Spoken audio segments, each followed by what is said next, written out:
Hello everybody. Looks like the gauge says it's empty. Let's take a walk into the kitchen and see what's in the fridge today, guys.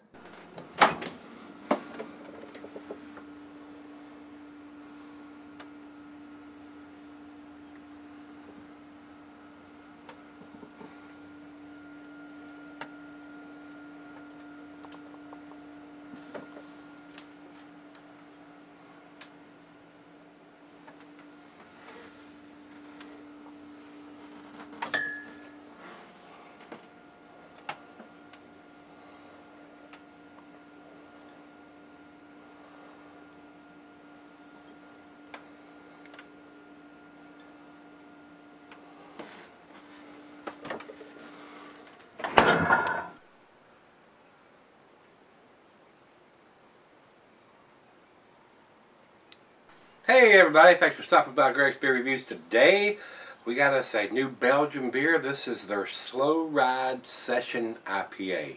This is a beer that they've brewed that you could drink at lunch, have one or two of these and go back to work. This is a low ABV beer at 4.5%.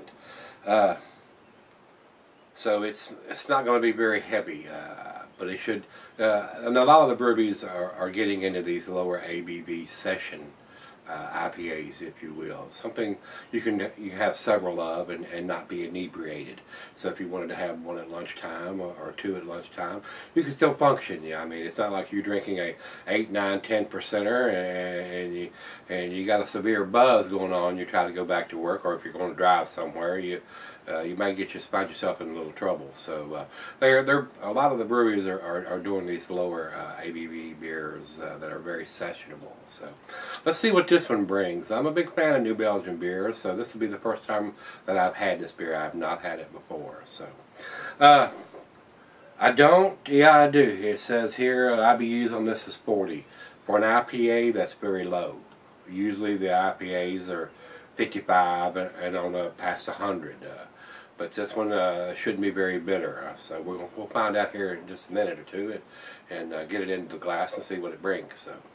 So, commercial description on this says, kicking back and relaxing with a session beer requires little more than a couch, some free time, and a few pals. Slow Ride Session IPA is up for this easygoing challenge, starting with a pour of Sheen Gold and plenty of fluffy white foam. A blend of 7 hop varieties, 7 different hops, led by exotic Mosaic and Nelson Sauvin, twist together brilliant tropical scents of melon, peach, lime, and grapefruit for a vividly fruity aroma. The flavor mirrors the aroma while balancing a malt sweet yet clean start and hoppy bitterness on the back. Light-bodied and extra quaffable, Slow Ride Session IPA brings the finish line to you. Very nice. Over to the food pairings. This is going to be your typical IPA food pairings that they're giving us. The cuisine is curried in a tie, but these are dish suggestions. Like I'll tell you guys 100 times now, whatever you like to eat and the beer you like to drink together, that's what you should do. Don't let anybody tell you that you shouldn't do this or shouldn't do that. If you like it, it's all about you. Do what you like to do. If you want pizza with this, or if you want to eat breakfast cereal with your IPA. I don't, but if you do, by golly, do it. And this one being 4.5%, you could almost have it for breakfast. I mean, you're not going to catch a big buzz off of this. You could drink this for breakfast and go on to work, I guess. So, cheeses are your standard cheeses: peppery, Monterey, pepper jack, sharp blue cheddar, your more pungent cheeses. Although Gorgonzola Limburger may be a little heavy for this lower IPA here. So we'll see in just a second here. Meat for this is poultry, fish, shellfish, and salmon, and I will add grilled meat to that. The glassware pint, becker, non tumbler, mug, stein, or Sidell. I'm going to use the solvent beer glass for this one, and not recommended for extended cellaring for 2 reasons. It's low ABV, and it's an IPA. So you want to drink this as fresh as possible. And we're just getting in on the wire. It says enjoy this by May 24th of 2015. So I think it's time. So let's get the cap off of this sweaty puppy and get it in the glass. And speaking of the glass, I've got a friend of mine, Joel, has just started a company, and I'm going to probably give you more information on this in the next beer review or two. I'm going to do a little side-by-side comparison. What he has done is he's come up with a clear plastic IPA class. Something you could take to the pool or camping or wherever, on the motorcycle if you're doing a little drinking on the, and that variety, or even at home. I mean, it's a plastic glass. It's not going to break, guys. It is a really good idea, and I'm really surprised nobody's come up with it. Now, of course, you can pour it into a red or a blue solo cup, and can't see what you got in the cup. And a lot of people like that idea because any staring eyes from Johnny Law can't see that you're drinking a beer in that. But if you're not concerned about that, this is a clear plastic glass. It doesn't have any BPAs or anything like that in it. And it's a nice looking glass. It's got a real good shape on it. So in the next couple of reviews, I'm going to bring that glass out and give you some information where you can order them. You get 4 of them for like 15 bucks and the shipping's included. So can't beat that, guys. So let's get this one into the glass.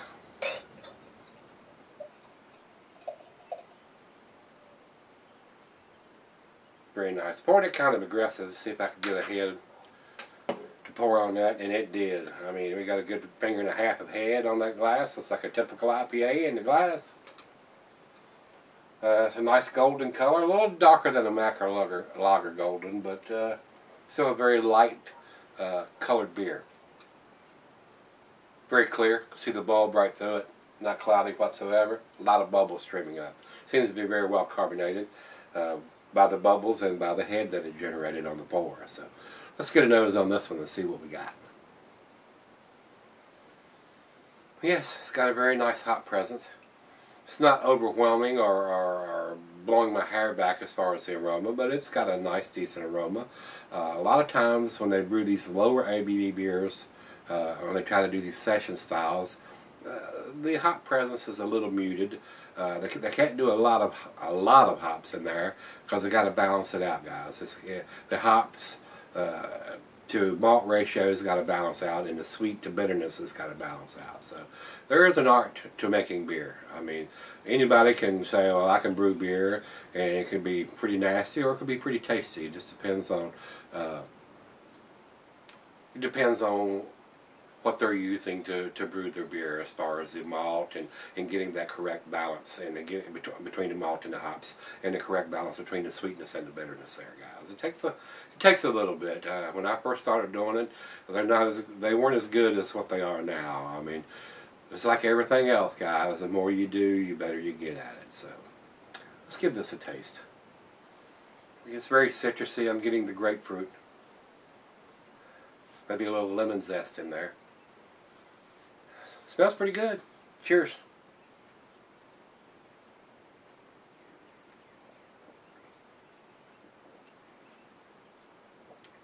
Very nice. This may be, to me, considered a very good transitional beer if you're trying to get from a pale ale to an IPA. Lower ABV, not quite as much bitterness. The hop present is there. Not overwhelming, but it's there.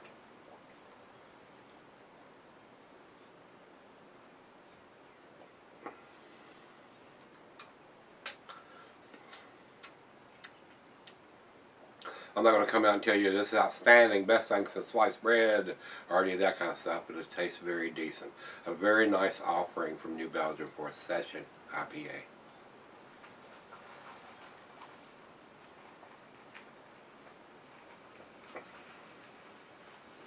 Very clean, very crisp, absolutely no alcohol taste whatsoever. Very nice hop presence. Nice grapefruity, citrusy, lemony taste to it. Very nice. I'm impressed. A good offering from the guys at New Belgium, guys. So very nice. Got the date on the bottle. It's got the ABV of 4.5% on here. Not a big fan of the Enjoy by dates. I'd rather see a bottled on date on here, but it is what it is. At least they're making some effort to give us an idea when to have it by. So it's right out of the fridge, 40 degrees. Let's let it warm up, let her taste it, and we'll come back and do the final chug on this one. I'll be right back. Alright guys, I'm back. Got just a little left here. For what the beer is, which is a low ABV sessionable IPA, it's tasty. I don't think it's quite to the A category. There might be some people that disagree with me, and I can appreciate that. But to me, being a super hop head and drinking all these monster beers, it's got a nice taste to it. But to me, it's more of a transitional beer, or something that you might want to drink either for breakfast or for lunch when you got to go back to work or something like that, where you can't drink a 6, 7, 8, 9, 10% beer and still function after you're done. So, especially if you're drinking more than one of them anyway. So, let's do the final chug on this.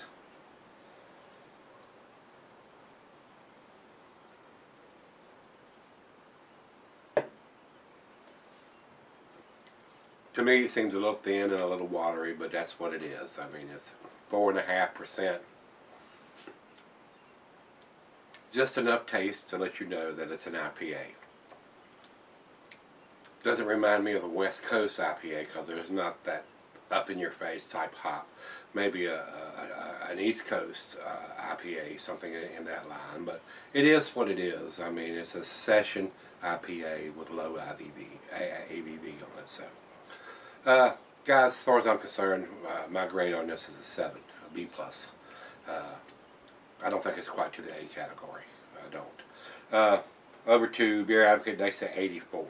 If I was putting a numeric rating on this, it would probably be an 88 or an 89, somewhere in that area. Not quite to the A's. And over to Rate Beer says 89 and 84 in the style. 89 overall and 84 in the style. I wouldn't argue with that. I mean, that's about where I would put it. Somewhere between 88 and 89 to me. And to me, it got a little thinner and a little more watery as it warmed up. I've been sipping on it probably about 30 minutes. It's probably almost up to room temperature. And it seemed like it was more potent cold out of the fridge than it was after it warmed up, which is usually the opposite. Usually I get a little more hop taste after it warms up. But well, nice offering from the guys at New Belgium, Slow Ride.